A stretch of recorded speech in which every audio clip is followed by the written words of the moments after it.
iyong isipan, Jose?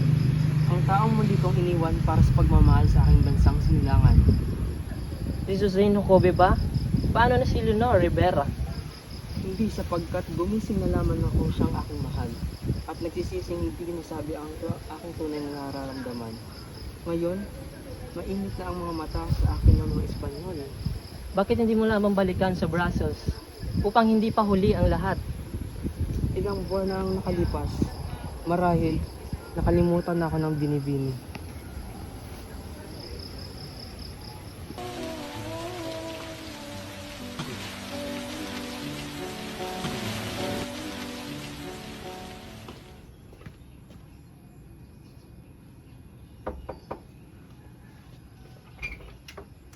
Rizal, what are you doing here? I want to see Miss Suzanne, Miss Catherine. Let's go inside. Thank you. I didn't expect you to come back here, Rizal. I need to see your sister, Miss Catherine. Why? Why do you need my sister? I need to say something to her. It is very important, Miss Catherine. Please, let me see her. It's too late, Rizal. What? But why? She's dead. She died 2 weeks after you left. She died because of you. I am mad to you, Rizal. But she told me that she loved you even in her dying state. She left a letter for you. Thank you. Rizal, months had passed, yet I'm still there, waiting for you to come back. How many times do I need to see you looking at her picture while thinking when it will be me? Because I'm so tired waiting for that to happen. I'm sick and probably will never have a chance to read this letter. I have forgiven you for not loving me the way you want to. I can imagine my life would end up so soon that I already accept it. The months I have spent with you before I died was so amazing that I didn't expect it to happen. I love you until my last breath, and I will wait for you in the next lifetime, hoping you will love me there more than the way I love Leonor. My love for you was so great, Rizal, and our love will return again. I love you. Love, Suzanne Jacobe.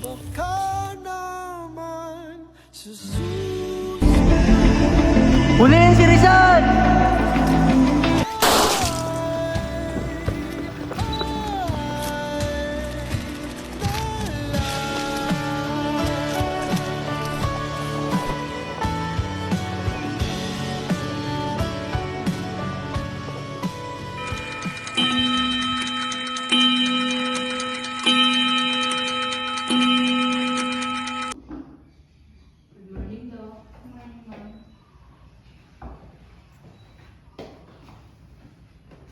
Dok, kamusta pong kalagayan ng anak kong si Zane?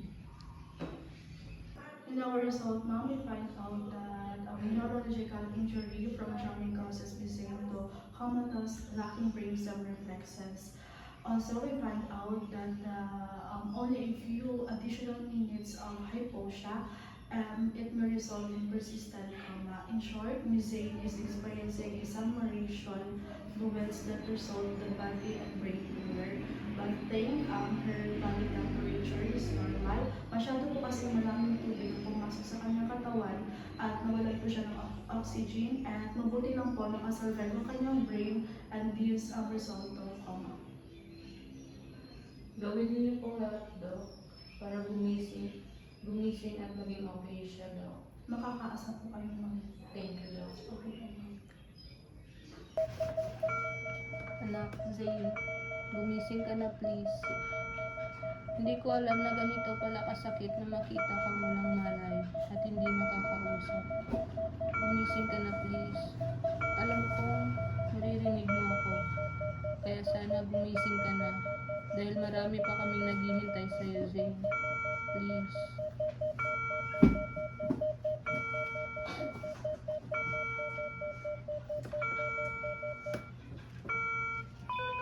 Dok! Tulong, Dok! Dok! Dok! Tulong! tulong! Dok! Dok! Excuse. Zane. Ano?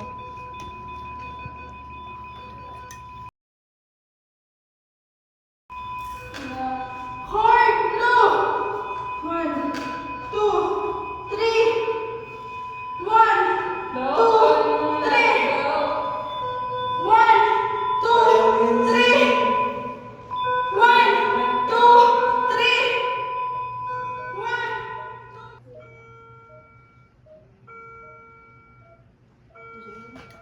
Kamusta siya, She's Dok? okay now, but I will check her vital sign. Maraming salamat, Dok. Gawin mo lahat, Dok. Okay siya, Dok. Gumising siya, Dok.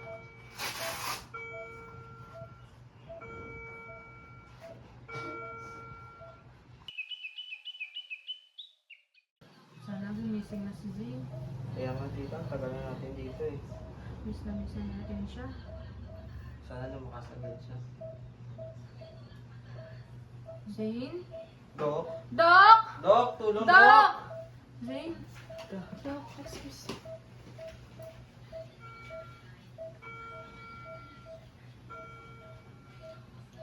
Doc, gawin mo lahat, Doc. Maging okay siya, Doc.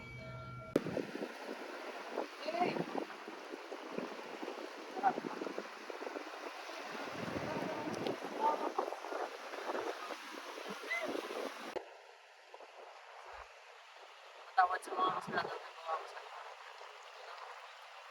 Mahal na mahal kita.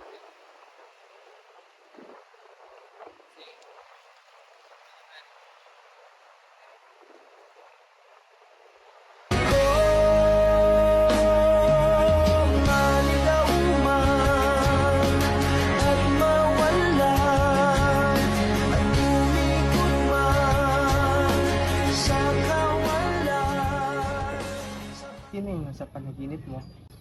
Ikaw. Kaya namang makayanan kahit pa na nahihirapan, kahit lungkot dumaraan, pag natuyo na ang luha, parang naipan ang iyong kandila. Init ay wala, hindi ba pangako mo nung una? Tiwala'y iingatan, baka naman susunod.